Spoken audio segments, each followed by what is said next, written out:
Olá, turminha da Tia Ana Cláudia, tudo bem? Hoje estou aqui para falar da Semana da Pátria. E o que é a Semana da Pátria? É a semana em que comemoramos a independência do Brasil, que ocorreu em 7 de setembro de 1822. O Brasil deixou de pertencer a Portugal. Ele nasceu como um país. Ele não dependia mais de Portugal para tomar decisões. Isso é uma coisa muito importante. E contar para vocês que esse processo, ou seja, todo esse acontecimento que ocorreu em 7 de setembro, já vinha de muito antes. A população brasileira, seja de pobres e ricos, já queria a independência do Brasil. Mas o que contribuiu de forma muito forte foi a vinda de Dom João VI para o Brasil em 1808, fugindo das tropas de Napoleão Bonaparte, que era o rei da França, e que queria dominar todo o continente europeu. Depois a tia Ana Cláudia pode explicar o que é o continente europeu. Ele queria ser rei de toda a Europa, inclusive de Portugal. E Dom João VI não aceitava isso, nem a corte portuguesa. E saíram do dia para a noite e vieram em várias caravelas para o Brasil. E chegaram primeiro a Salvador e depois ao Rio de Janeiro. O Rio de Janeiro passou a ser a sede do governo português. Então, Portugal estava sendo administrada pelo Dom João VI a partir da cidade do Rio de Janeiro. Depois, em 1816, o próprio Dom João VI vai unir Portugal ao Brasil e vai passar a ser um país só.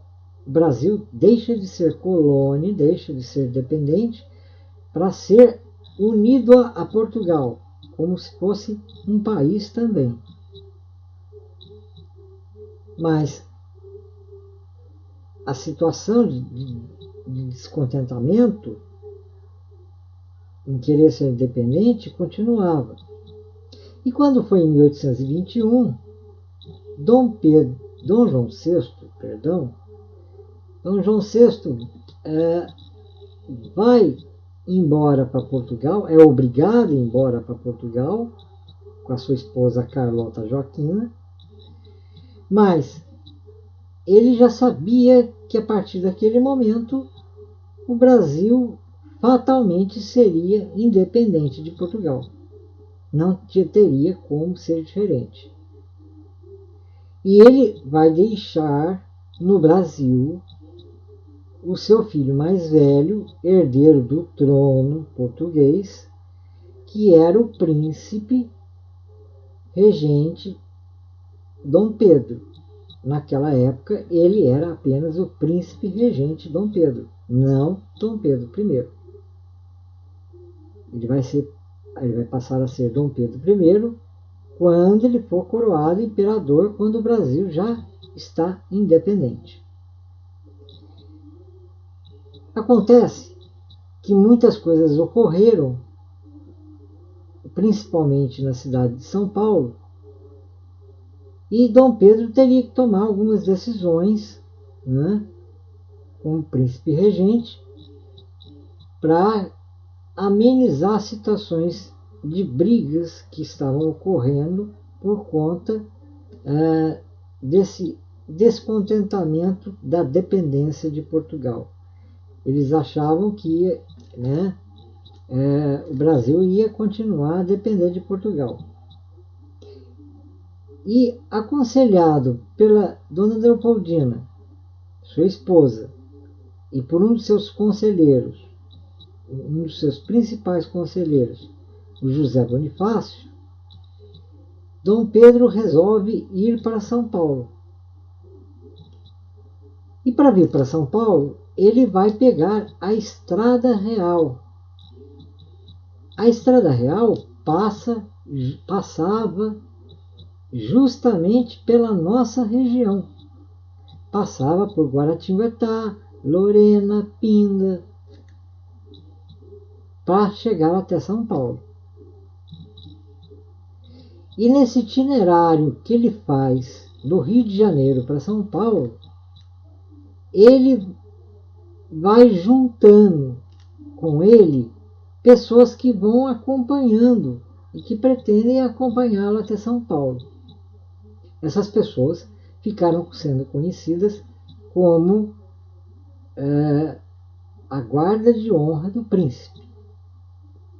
E Guaratinguetá tiveram dois, José Monteiro dos Santos e Custódio Leme Barbosa, que, aliás, Custódio Leme Barbosa é parente da tia Ana Cláudia. Por quê? Porque lá o tataravô, né, o irmão do Custódio era tataravô da tia Ana Cláudia. Né? Ele participou desse grito da independência, desse momento, né, que aconteceu chegando a São Paulo, nas margens do rio Ipiranga, quando Dom Pedro resolve dar o grito de independência ou morte. O que era independência ou morte?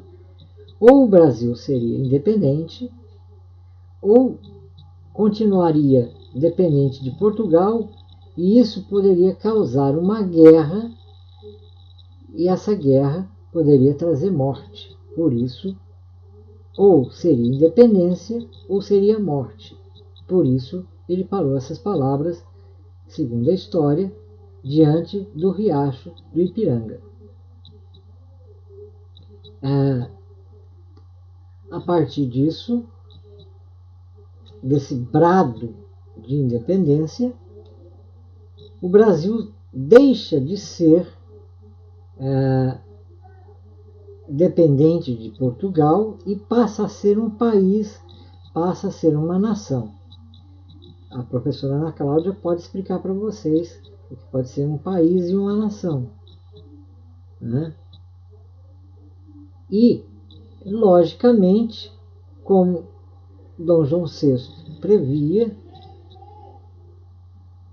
o filho torna-se aí não mais o príncipe regente, mas sim o imperador Dom Pedro I, logo depois dele voltar de São Paulo, de todos esses acontecimentos. E aí, esse quadro, essa imagem que vocês estão vendo, representa o momento em que Dom Pedro, príncipe regente, dá o brado, o grito de independência ou morte. Esse quadro foi pintado muitos anos depois por um pintor famoso chamado Pedro Américo. Esse Pedro Américo, ele imaginou como aconteceu a coisa. Então, é uma imaginação da cabeça dele de como teria sido a cena do grito de independência, o que não corresponde à verdade. Né? Por exemplo, a guarda de honra do príncipe poderia não estar vestido com essas roupas, essa cena dos cavalos poderia não estar acontecendo, ele poderia não estar com a espada erguida, o homem que estava puxando o carro de boi não poderia estar lá, né? Mas o que é importante é que nos faz lembrar que esse quadro é um símbolo de um momento importante do Brasil, quando ele se torna independente de Portugal, ele se torna um país. Então, ele é um símbolo. O quadro apenas é um símbolo. O símbolo é o quê? Quando você bate o olho, você sabe o que aquilo significa. Então você sabe que aquilo ali, aquela imagem significa a independência do Brasil. Né? É igual quando você está na rua com seus pais, vai atravessar a rua, tem os faróis dos carros, né? Quando o sinal está vermelho, né, você pode atravessar a rua. É um símbolo que você já sabe. O vermelho é um símbolo que você pode passar. E o verde é um símbolo de que você não pode passar. Entendeu? A mesma coisa acontece com o quadro. O quadro você sabe que é a independência do Brasil.